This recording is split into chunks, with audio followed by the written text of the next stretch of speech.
suprememastertv.com/schedule.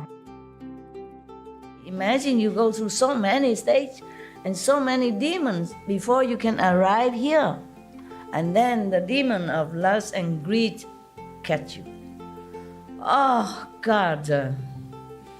Oh, please protect all beings. We could never get out.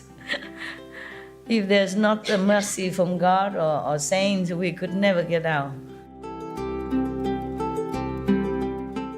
Please continue watching to find out more. Supreme Master Ching Hai's lectures are not a complete meditation instruction. Please do not try alone. For free of charge guidance, please visit godsdirectcontact.org or contact any of our centers near you.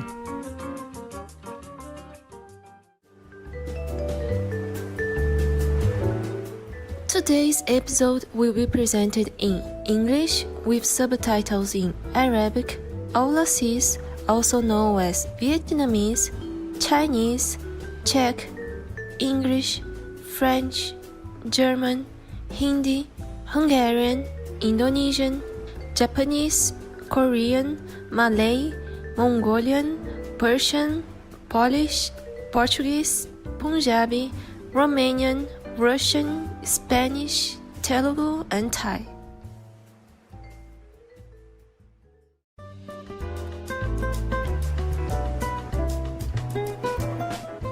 Calorosas saudações, espectadores abençoados. Meu nome é Lutza, de Goiânia, no colorido Brasil. Nosso povo de coração puro deseja que toda a humanidade cultive as mais elevadas virtudes de amor e compaixão por causa de todos os seres. Conhecido como um país que recebe os visitantes com um enorme sorriso, Brasil é o maior país da América Latina, é o 5º maior país do mundo.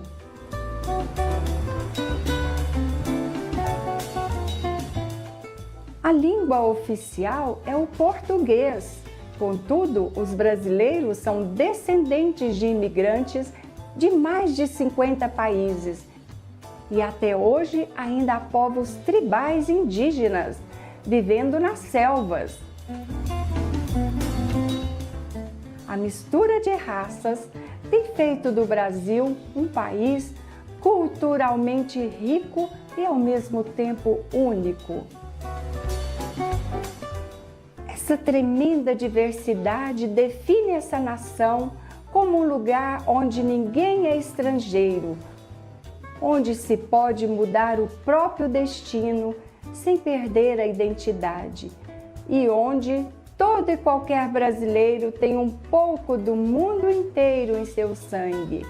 Essa pode ser a razão pela qual o povo recebe tão abertamente todos aqueles que vêm à sua terra.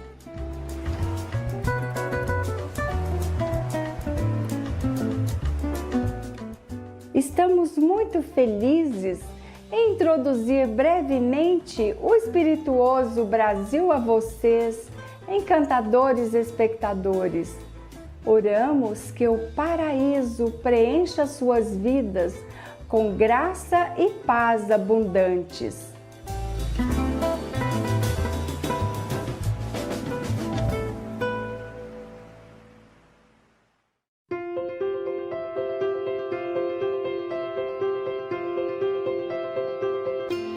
Por mais de 3 décadas, Supreme Master Ching Hai tem iluminado nosso mundo com seus ensinamentos divinos. Uma mestra totalmente iluminada, ela transmite o método Kuan Yin de meditação para aqueles que desejam descobrir imediatamente a natureza de Deus interior e alcançar em uma só vida a eterna liberação do ciclo de transmigração. O método Kuan Yin tem sido praticado por todos os mestres iluminados, tais como Buda, Confúcio, Guru Nanak, Jesus Cristo, Lao Tzu, Senhor Krishna, Senhor Mahavira, profeta Maomé, a paz esteja com ele, e muito mais. Ela enfatiza que sempre nos lembrarmos de Deus, prestarmos serviços altruístas e seguirmos as leis do universo, chegaremos ao nosso mais elevado potencial como seres humanos e realmente entenderemos nosso propósito na Terra. Suprema Mestra Shinhai é um extraordinário exemplo vivo de compaixão, regularmente enviando assistência material e financeira, assim como o amor a refugiados, desabrigados, vítimas de desastres naturais e outros que necessitam de socorro. Suprema Mestra Shinhai está profundamente agradecida ao querido Deus por todo o apoio financeiro, conforto e apoio ao aflito e necessitado ou qualquer boa causa durante os anos como uma humilde recipiente pela sua compaixão e amor para suas preciosas crianças. Suprema Mestra Shinhai recebe apoio e amor de várias organizações, mídia, governos e indivíduos. E também muitos prêmios deles, tais como o Prêmio da Paz Gussi 2006, considerado o Prêmio Nobel da Paz do Oriente, o Prêmio de Liderança Espiritual Mundial em 1994, o Prêmio Mahavir em 2008, 22 de fevereiro e 25 de outubro, ambos proclamam como o Dia da Suprema Mestra Shinhai, uma cidadã honorária dos Estados Unidos, etc. E foi honrada por todos os anos com vários outros prêmios e elogios pelas suas excelentes ações filantrópicas e humanitárias.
Desculpamos por não sermos capazes de mostrar muitos outros prêmios e honras pela falta de espaço e tempo. Uma voz verdadeira para nossos belos amigos animais. Suprema Mestra Shinhai promove a pacífica e amorosa dieta à base vegetal e visualiza com o despertar da humanidade a sacralidade de toda a vida. Um tranquilo e glorioso mundo inteiramente vegano, onde animais e humanos vivem em beatífica harmonia. Suas iniciativas para disseminar a tendência vegana são diversas e têm incluído distribuição de panfletos, vida alternativa, a rede internacional de restaurantes veganos Love Hut, companhia de produtos alimentícios veganos, produtos de pele vegano, Supreme Master Television, bem como falar regularmente com líderes, influentes do governo e dos meios de comunicação e participar de conferências televisionadas sobre mudanças climáticas, etc. Quer estejamos cientes disso ou não, seus esforços têm causado uma enorme influência sobre a consciência global do estilo de vida amigo dos animais e como esta benevolente maneira pode trazer paz duradoura entre as nações enquanto salva nosso planeta das alterações climáticas e desastres. Ao longo dos anos, Supreme Master Shinhai tem viajado por todo o mundo, das Américas à África, da Europa à Oceania, e realizado centenas de discursos com o público e com os discípulos dela sobre uma variedade de temas espirituais. Hoje, somos abençoados por apresentar uma dessas palestras perspicazes, intitulada O Sutra Surangama, os estados demoníacos do sentimento Skandhas, continuação, parte 3 de 7, entre mestre e discípulos, dada em inglês, 27 de dezembro de 2018, em Taiwan, também conhecida como Formosa.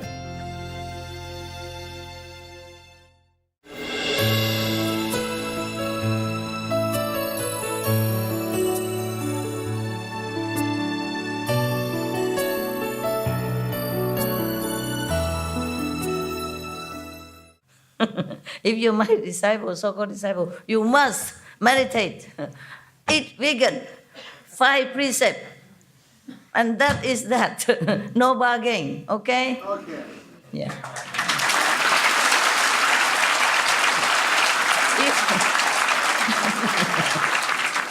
I'm Tsongkhapa.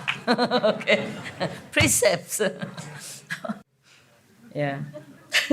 Somebody called me Tsongkhapa when I was, wasn't a monk. I was just, going from one ashram to another. I'm just wearing Punjabi, white. Just I have 3 pairs of clothes, that's all. White clothes, and long hair, and it's like everybody. And they keep calling me Tsongkhapa, always. Hey, Tsongkhapa. How are you, Tsongkhapa? At that time, I had no idea who Tsongkhapa was. I said, who? Chong who? I said, my name is so-and-so at that time, yeah? And Tsongkha who? I wasn't studying Tibetan Buddhism at that time. Huh? I don't know what it is either. You don't know? No. Oh, okay. He was the founder of Gelugpa, of Gelug school in Tibet.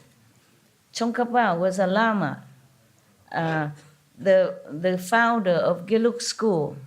The Gelug school is the one that wear yellow hat, and he was the one who strictly followed the precept.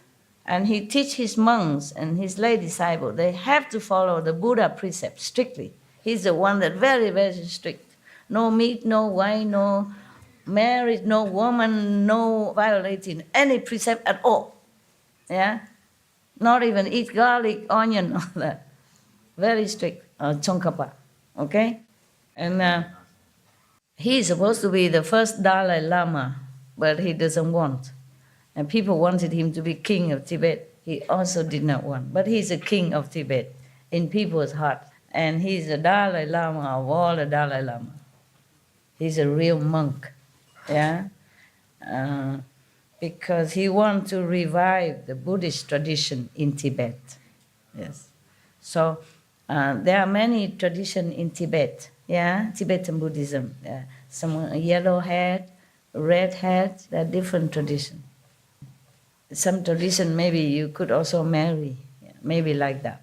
Therefore, he said, no, monk, no marry, no woman, no wine, no meat. Yeah.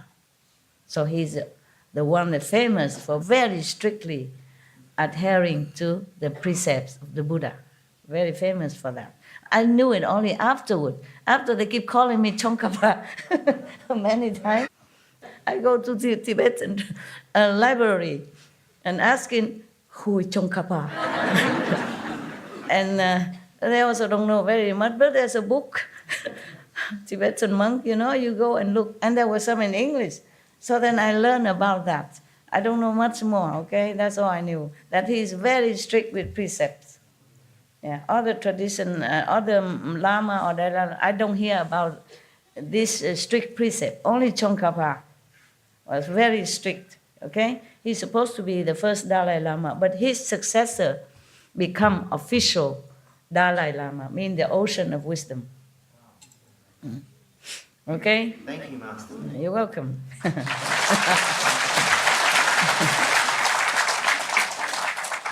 I was just joking when I said I'm Tsongkhapa because I'm also very strict, at least 5 precepts, yeah?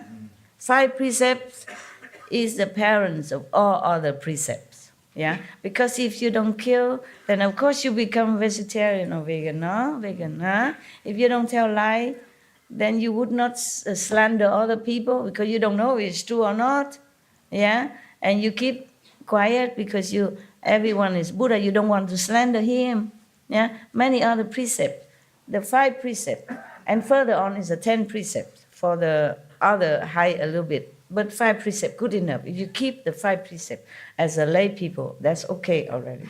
And be vegan, meditate, okay? Be good, be compassionate, helping others, whatever you can. That's all I ask, nothing else. Yeah.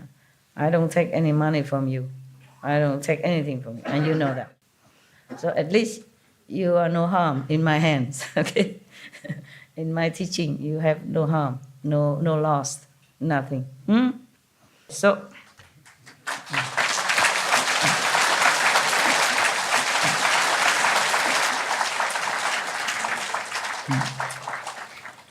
boundless love. This is not a very good translation, meaning some overflowing kind of desire for physical love. That should be a better translation, okay? But maybe for lack of words, the translator used boundless love. Normally we use boundless love in connection with God or Buddha or saint, yeah? This is not the love that it meant. Otherwise, it wouldn't say he goes insane with greed and lust. So it's not a good translation. So I just want to tell you, boundless love in here is not correct, okay?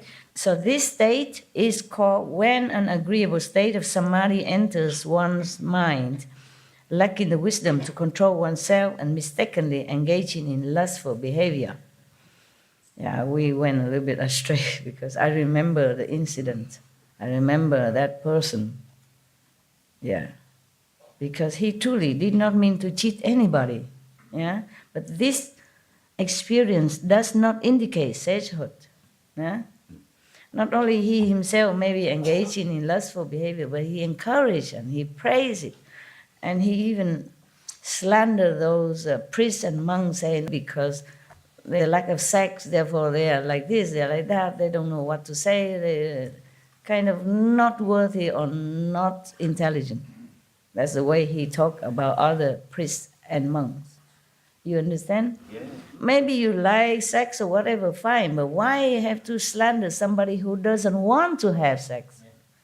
There is no sin, there's no stupidity in avoiding physical contact with woman or man. No sin in it, is there? No harm in anyone. Why slander them? That was my question when I read these articles. I could not believe my eyes. And yet so famous, so got so limitless disciples everywhere. And big house, a lot of cars. I have not much because I want to save my money for people who need, for SMTV, for other things, yeah? Okay. But don't think I am stingy, okay? Nothing is mine, really. It's all yours. It's all yours. I only use what I have to do. I only do what I have to do. Wearing all this stuff, makeup, all this, it's not my idea. I don't like it. It's too much time consuming and troublesome. Not free enough, but never mind. I do what I have to, okay? Yeah, you even have to become prostitute if you want to save sentient beings. So for me, just a little lipstick, high heel, it's okay. It's bearable. I complain, but it's bearable, okay? At least I look pretty to you. Oh, woman. Now, what I'm saying, so really, truly, this state exists, huh? Oh, there's a very high stage already. Imagine you go through so many stages and so many demons before you can arrive here. And then the demon of lust and greed catch you. Oh, God. Oh, please protect all beings. We could never get out. If there's not a mercy from God or saints, we could never get out. Don't you think so? Definitely. Never, Con. Never. You are already so high here. See all the skandha dissolve, everything is illusion, knowing this, nothing, and still fall into this emptiness and desire stuff and doing wrong thing and leading hundreds of thousands or I don't know, millions into wrong thing. And slander the virtuous and moral people. That is the worst thing that you could do. Maybe you fall into your lustful desire state yourself, okay, but not slandering the morally sound and virtuous monks and nuns and priests. That is no good. That is terrible. That will earn you hell for a long time. I hope the Buddha be mercy and save those people who are misled, at least.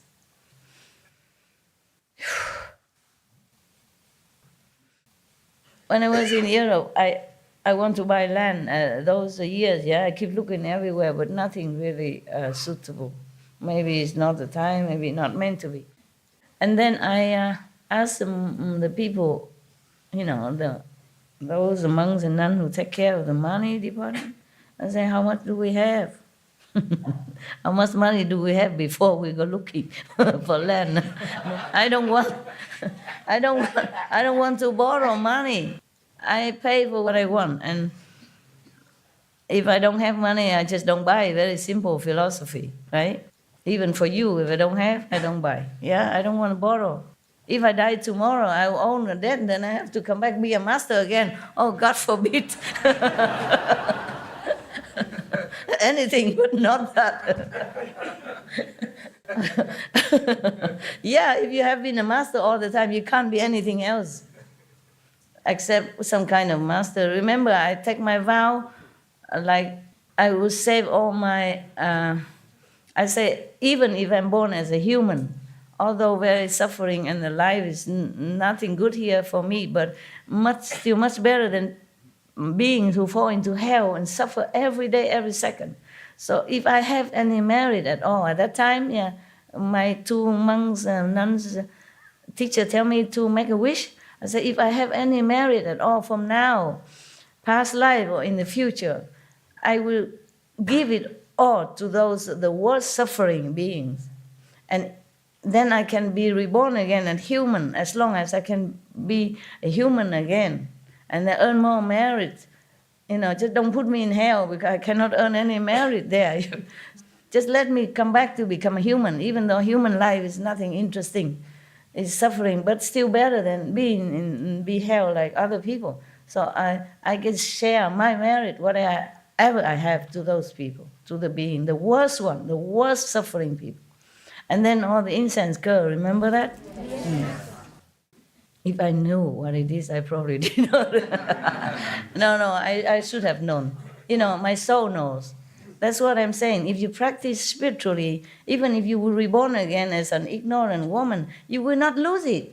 Otherwise, why would a girl, 20-something years old, seriously in front of the Buddhas and the monks' teachers, make such a vow like that? Yeah? Why? nobody teach me that. It's just natural because I had those seeds in a former life. That's why I make such a wish.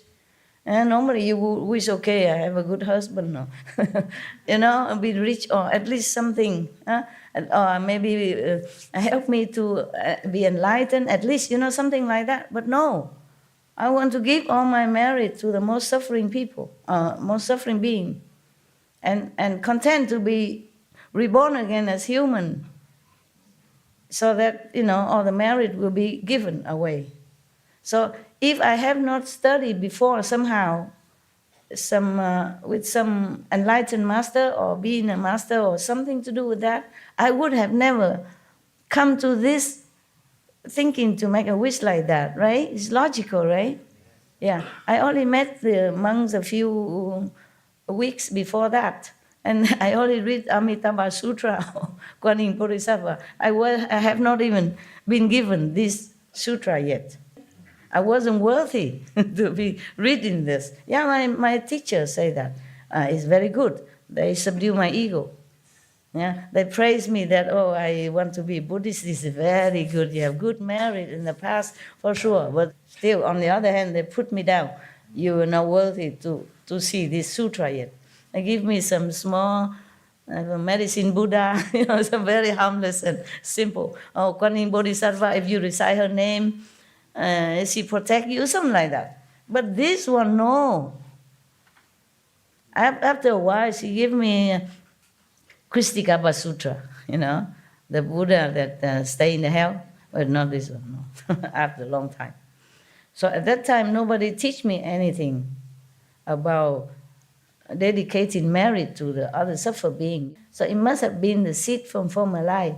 Yeah, that's why I told you, if you practice now and you're humble enough and you just don't think you are sage, then even if you die and you have not reached the complete liberation, you still have the seed in you, and you continue being a good human, yeah, or being a charitable person and earning more merit, and then continue your path, yeah. But I don't want to let that happen to you. Even if you're low or high, you go up first. Don't stay here. No.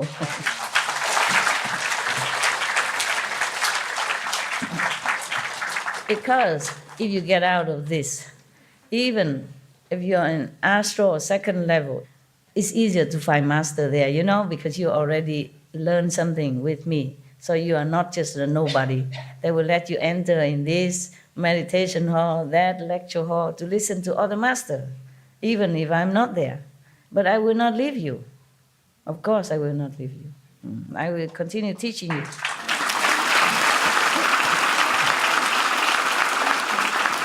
Thank you. All right, then. So if this experience, of lacking wisdom to control and mistakenly engaging in lustful behavior, so he's just mistakenly thinking that he's good. And the demon, I guess, oppressing his mind, make him do this, yeah. But if he does consider himself a sage, then a demon of desire will enter his mind. Yeah, he will become outspoken advocate of lust and all that. Yeah, it was really, my God, an obvious example of this state. The guy just mistaken and be in control because he could not have enough wisdom to control himself. So it says here, lacking the wisdom to control oneself and mistakenly engaging, mistakenly only. But because of that, even have to go to hell, believe it or not. Oh, the Maya, they are mostly more after these practitioners, any practitioners, because they don't want them to become Buddha. They don't want them to attain the stage that they could be powerful enough to save even one more soul, not to talk about save a lot of souls. Yeah, it's to be pity, actually. Whoever that was, just a victim. Yeah, he could have continued further. But the problem is that when you attain a little bit of something, and maybe you have some light or you have some wisdom, some eloquence, then the other people come. bravo, and they worship you, they touch your feet, they boost your ego, and then you cannot get out anymore because you have to continue talking to them and satisfy their desire to want to listen to you, for example, like that. And this is a trouble. And especially if you talk like just the way they want, no need to do anything, no need to eat vegetarian, no need to meditate, everything is all empty, yeah? No sin, no merit, nothing, okay. But then he will teach this person who has been possessed by the demon of desire. He will teach his lay followers to indiscriminately engage in acts of lust. He even does that, teach his follower to engage in all kind of lustful, calling those who commit acts of lust heirs to his teachings even. Encouraging, he's so blindfolded by the Maya, by the demon, that's the problem. So the power of spirits and ghosts in the ending age will enable him to attract a following of ordinary, naive people numbering 100, 200, 500, or 600, or as many as 1,000 or 10,000. More than that. At that time, the Indian population is small, so the Buddha cannot think that it should be manifold than 10,000. Yeah. When the demon becomes bored, it will leave the person's body. Once a person's charisma is gone, he will run afoul of the law. He will mislead living beings so that they fall into the relentless hells. Lacking proper samadhi, he will certainly fall. Fell already. Ananda, all 10 of these states may occur in dhyana as one's mental effort interacts with the feeling skandha. Dull and confused living beings do not evaluate themselves. Encountering such situations, in their confusion, they fail to recognize them and say that they have become sages, thereby uttering a great lie that will fall into the relentless hell. In the Dharma ending age, after my nirvana, all of you should pass on the Tathagata's teachings so that all living beings can awaken to their meaning. Do not let the demons of the heavens have their way.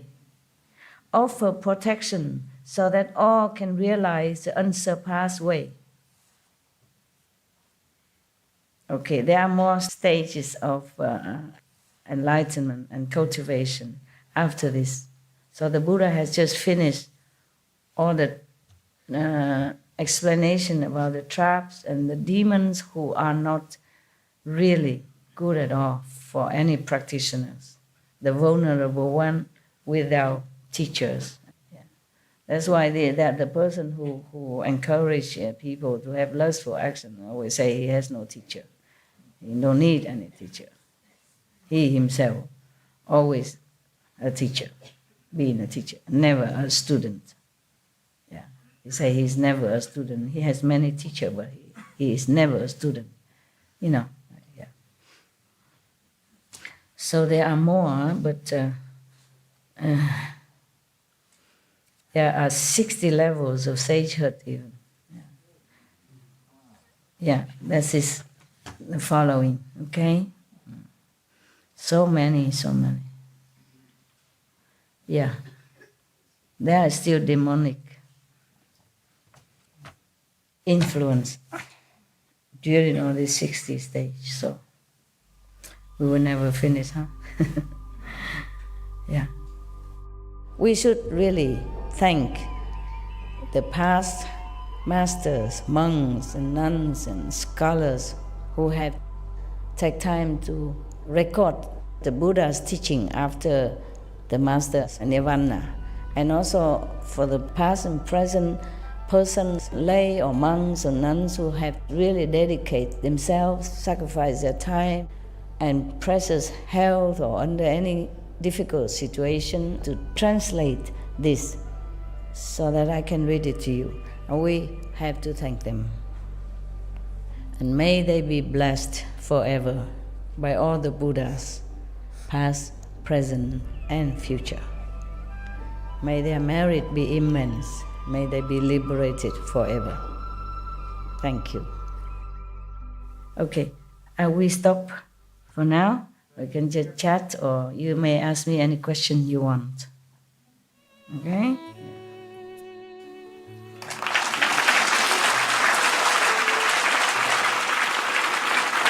We continue next time, huh? If you stay, then maybe I will continue to read it.